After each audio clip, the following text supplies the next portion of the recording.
ہم نہیں جانتے کہ شب قدر کس رات کو ہوتی ہے۔ پاکستان میں زیادہ تر لوگ 27 رمضان کو جاگتے ہیں اور عبادت کرتے ہیں اور اپنے تصور میں رہتے ہیں شب قدر کی رات ہوگی۔ آخری عشرے کی 27 رمضان کو جاگنا چاہیے، عبادت بھی کرنی چاہیے، لیکن ہمیں یہ بات اپنے دھیان میں رکھنی چاہیے کہ آخری عشرے کی تمام طاق راتوں کو جاگنا چاہیے۔ میرے نبی نے فرمایا ہے کہ بنو اسرائیل میں 4 انبیاء نے 80 سال یا 4 مجاہدین نے 80 سال اللہ کے رستے میں جہاد کیا۔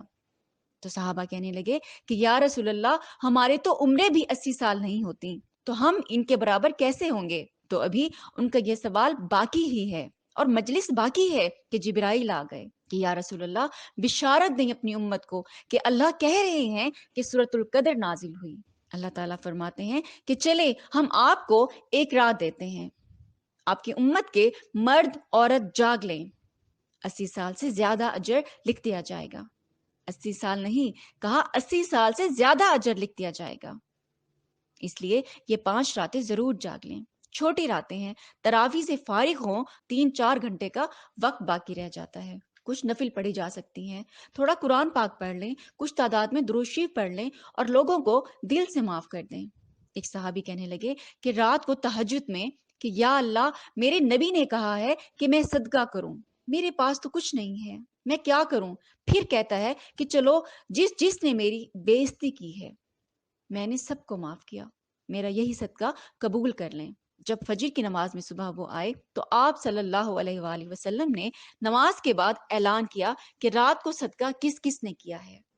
سارے چپ بیٹھے رہے، کسی نے کچھ نہیں کہا۔ پھر آپ نے واضح کیا کہ رات کو اپنی عزت کا صدقہ کس نے کیا ہے۔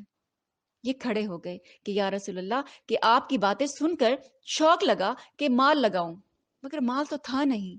میں نے کہا کہ اے میرے مولا، میں اپنی عزت کا ہی صدقہ کر دیتا ہوں۔ تو میرے نبی نے فرمایا، تیرے اللہ نے قبول کیا صدقہ اور صدقوں میں لکھ دیا ہے۔ سبحان اللہ۔ تو شب قدر میں سب کو معاف کر دینا چاہیے، جس نے آپ کے ساتھ زیادتی کی ہو۔ شب قدر میں جبرائیل اترتے ہیں، فرشتے اترتے ہیں، سحری کے بعد صبح صادق کی اذانیں ہوتی ہیں تو سبھی اکٹھے ہوتے ہیں، فرشتے پوچھتے ہیں کہ کیا ہوا، تو جبرائیل کہتے ہیں کہ اللہ نے سب کو معاف کر دیا سوائے 4 آدمیوں کے۔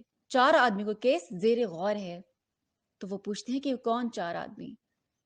تو بتاتے ہیں کہ نمبر 1 جو شراب پیتا ہے، نمبر 2 جو ماں باپ کا نافرمان ہے، نمبر 3 جو صلح رحمی نہیں کرتا، اور نمبر 4 جو بغض اور کینہ رکھتا ہے، اسے اللہ تعالیٰ معاف نہیں کرتا۔ تو اس لیے ہمیں کوشش کرنی چاہیے کہ زیادہ سے زیادہ ہم اللہ تعالیٰ کی عبادت کریں اور اپنے دل کو صاف رکھیں اور سب کو معاف کر دیں۔ ہم اپنے دل سے ان کو معاف کر دیں اور باقی سب اللہ پہ چھوڑ دیں، کیونکہ انسان سے بہتر اللہ بدلہ لینے والا ہے، اللہ فیصلہ کرنے والا ہے۔ کیونکہ اللہ پاک فرماتا ہے کہ اے میرے بندے، میرے بندوں کا معاملہ مجھ پہ چھوڑ دو، میں جانوں اور وہ جانے۔ لیکن اللہ پاک کسی بندے کو اجازت نہیں دیتا کہ اس کے بندے کو تکلیف پہنچاؤ۔ تو اللہ پاک ہم سب کو سیدھی راہ پہ چلنے کی توفیق عطا فرمائے۔ ہم گناہ گار ہیں، ہم خطا کار ہیں، اللہ پاک ہر قدم پہ ہماری اصلاح فرمائے۔ ہم سے بھی غلطیاں ہوتی ہیں، تو اللہ تعالیٰ ہماری ان غلطیوں کو معاف فرمائے۔ آمین۔